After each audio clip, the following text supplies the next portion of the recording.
Muslimani e vlerëson jetën, jeta e tij është e shtrajt, jeta e tij ka çmim, dhe ajo që kallëzon çmimin e jetës së tij është angazhimi i tij, angazhimi i tij. Andaj të ndërrua vëllezër, përpara dieton na ka mësuar një rregull, çish me e vlerësu jetën njeriu. Çish me e vlerësu jetën njeriu. Çish me aqit në çmim jetës, sa vlen jeta jote, sa kushton jeta jote. E kam përmendur një rregull e kanë thonë qimatul mar'i fima yatlubuhu. Kanë thonë vlera e jetës së njeriut qëndron mbi atë që ai kërkon. Çka kërkon ti në jetën tonë, çfarë çmimi e thotë. E muslimani çka kërkon në jetën e tij? Çka kërkon një musliman me jetën e tij? Kërkon xhenetin. A ka diçka më e lartë? A ka diçka më e shtrejt? Nuk ka. Nuk ka asgjë më e shtrejtë se xheneti. Ajo është real, ajo ekziston. Është një perde e jetës tonë që na ndon me të, por kur i mbyll njeriu syt dhe vdes, e sheh atë realitet. E shumë nga njerëzit pastaj kërkojnë që të kthehen në dunjë, të kompenzojnë humbjet e mangësit për do të jetë vonë. Muslimani beson se xheneti ekziston. Beson se xheneti është begatia më e madhe që e gëzon një musliman si shpërblim për besimin e tij. Prandaj nuk pranon çmim për jetën e tij në xhenet. Shikoj sa është e shtrejt jeta e muslimanit. Për shkak se kërkesa e tij është e madhe.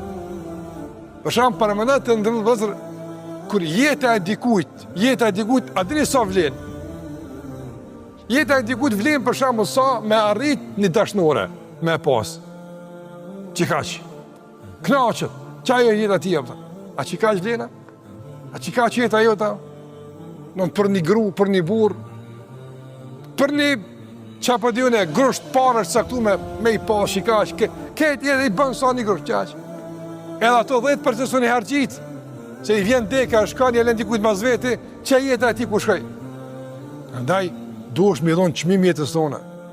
Po fito, angazhohu, mbledh sa të mundesh, pasurohu, Islami nuk ndalon, por mos e bëj jetën tonë që çmimi i saj tjetë dunjaja, nga së është e ulët, por që jeta jote tjetë e shtrejt, që çmimi i saj tjetë kënaqësia e Allahut edhe ahireti. Sikur na mësuan këta djelmosha që u futën në shpellë.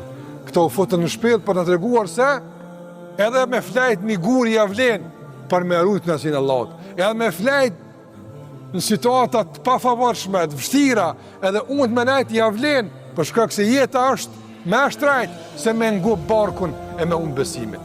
Jeta është me shtrajt se me plëcu epshin e me prish moralin, e me prish nderin, e me prish raportin me Allahun xhallahu ala.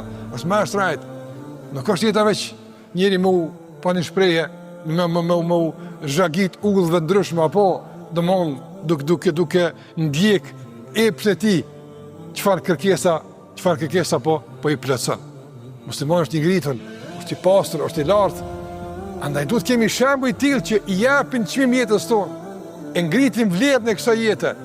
Na mundsojë të kemi qëllime madhore në jetë, që të i kalojnë dimensionin e kësaj jete, dunjaja, madje të i kalojnë dimensionin tonë individual, për të kaluar në shërbim të shoqërisë, në emër të Allahut edhe në kërkim të xhenetit.